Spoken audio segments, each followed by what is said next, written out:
If you're in people leadership, management, HR, there is one demographic you cannot afford to misunderstand or not connect with, and that is the Millennials, or sometimes called Generation Y. This group of young people born between the early 1980s and the late 1990s are a fascinating bunch of human beings. They bring with them some great stuff into the workplace. They are innovative, they're agile, they're natural networkers, they are tech savvy, they're the digital natives. But they bring some challenges with them too. They're a generation whose approach to respect can often seem a little bit jarring to older generations. They're very casual in the workplace in a way that sometimes is off-putting to other people who are of an older generation, who are colleagues in a team environment. They're a generation whose approach to work ethic can often seem a little bit different, and they tend to not stick around as long as older generations do. In fact, if you look at the average length of tenure for Generation Y or the Millennials, it's around the 2.6 year mark. So on balance, there can be some challenges, there can be some positives, but the simple reality is this. If you look at most of the current research, Gen Y will be half of the world's working population by the year 2020. And that is why I say you cannot ignore this group. So here's the challenge. As a leader, as a manager, how do you get the best from the young people that you are leading or managing? Now, I've been working in this space for a number of years now. In fact, I first started tracking some of the trends in different generations back in 2004. At that point, the Millennials and Generation Y were an object of fascination or frustration for many employers. Now they are a daily reality. It's not just a topic we're discussing as a theory. This is the daily reality and a necessity for every leader. So here are 7 keys to getting the best from Millennials or Gen Y in your team or in your workplace. The first key is this: if you're a people leader or a manager, you must put relationship before role. For this young group, relationship is everything. They will not be loyal to brands or to teams, but they will be loyal to people. And so the relationship you build is absolutely critical. In many ways, they've typified that old phrase, I don't care how much you know until I know how much you care. And so as a leader, as a boss, what's the relationship you're building with them? Do they know that you care about them, not just as employees, but as people? So the important critical thing here is you've got to be authentic. You've got to be real. You've got to build trust with this group. There must be a sense of transparency and openness. Now, this doesn't mean if you want to be interested in them, you've got to be interested in the same things. And this is the danger. I often see managers who, in an effort to connect with younger staff, try to dress like them and talk like them, listen to the same music as their young staff. And my simple message is, don't bother. They don't want you to be like them. They want you to be yourself. You know, I often refer to people who try to dress like young people and try and be cooler. I refer to them as generational transvestites. They don't want you to do this. Don't try and be like them. Be yourself. Be real, be genuine, be authentic. That is the pathway to trust and to respect with this group. So the first key, put relationship before role. Second key, if you're going to get the best from Millennials or Generation Y, is you must keep them challenged. If you look at all the data across many years now, looking at what is it that Gen Y or Millennials are looking for in a career or in a role, number one most important thing above competitive salary is education, opportunities for growth, for advancement. The danger zone is when this group get bored, when they start to disengage, when they're not feeling that stretch. Now, I understand there's often a frustration or a hesitation in bosses who will say, well, hey, if they're only going to be here for 2.6 years on average, how much training do I really want to invest in them? And I understand that. The old saying, though, is one to bear in mind, that there is only one thing worse than training your staff and having them leave, and that is not training your staff and having them stay. And you need to realize in a mobile workforce, which is what we now all know and experience, you may train staff members and have them leave, but you'll often find too that the staff members you have come into your team have been trained by the person before you, so there's a bit of a swings and roundabout scenario here. The key message is they will stay longer, they will be more engaged, and they'll perform better if you keep them challenged. So training and opportunities for advancement are absolutely critical. Number 3, you need to make flexibility a priority. So if number 1, the first thing that this group are looking for in a job is opportunity for advancement, to be changed and challenged, number 2 is flexibility. I'm talking flexibility in work times, start times, finish times, the structure of work, the location of work. And hey, we've talked about flexibility for years. And yet, to be really honest, we're still not good at doing it.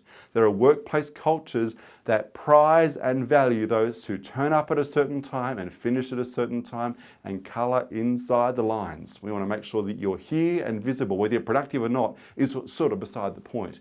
We need to break that culture.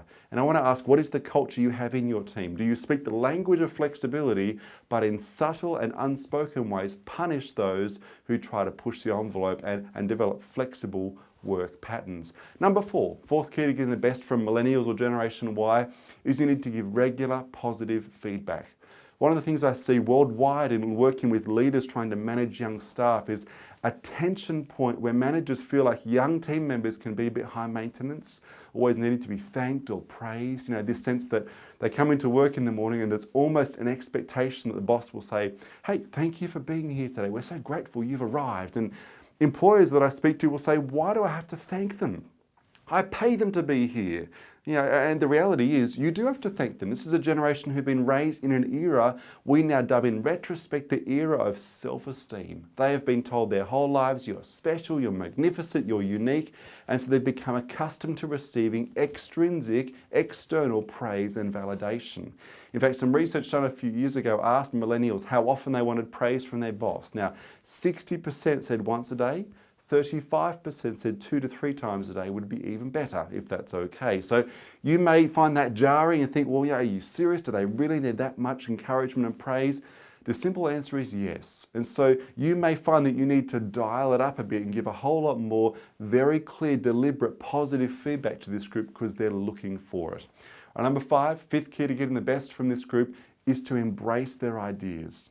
Smart leaders are beginning to realize this young group coming into the workplace with, bright eyes and having just finished education can be a phenomenal source of innovation because they come in with a fresh perspective, but they also come in with a boldness and a confidence to challenge the status quo. Previous generations would start their careers with almost a sense of timidity and fear. I'll just fly under the radar, learn the ropes, figure my way around, then I'll start to put up my hand once I know how things work. And yet this generation come in and have this boldness to come in and ask, well, why do we do it that way? And again, smart leaders realize that can be a phenomenal opportunity for innovation. And so when this group come in and challenge the process and suggest ideas, how do you respond? Be honest. Do you see that as a threatening thing, as a challenge to your authority, or do you see it as an opportunity to get a different perspective from a younger generation with fresh eyes? And if you leverage this group's perspective, their fresh ideas, their insights, you're going to be amazing innovation it leads to, but also the sense of ownership and empowerment that it'll bring from them. Number 6, you need to be values driven as an organisation. Now, for many years, we talked about the fact that Generation Y, the Millennials, wanted to work for companies whose values matched their own. Back in 2008, there was a study done that found that 86% of Millennials would consider leaving an organisation if that organisation's values didn't match their own. And there's a lot of commentary at the time, and to be honest, I sort of agreed with it, that said, well, hey, once the economy gets tough, if there's a recession or a downturn, that's when the Millennials will actually say, well, my values are important, but really, is it that important? Is job security somehow more important than that? And to be honest, to an extent, we've seen that to be the case. When that same research study was done 3 years later, in 2011, only 56% of Gen Ys or Millennials said they would leave a job if their values didn't match. But just stop on that point.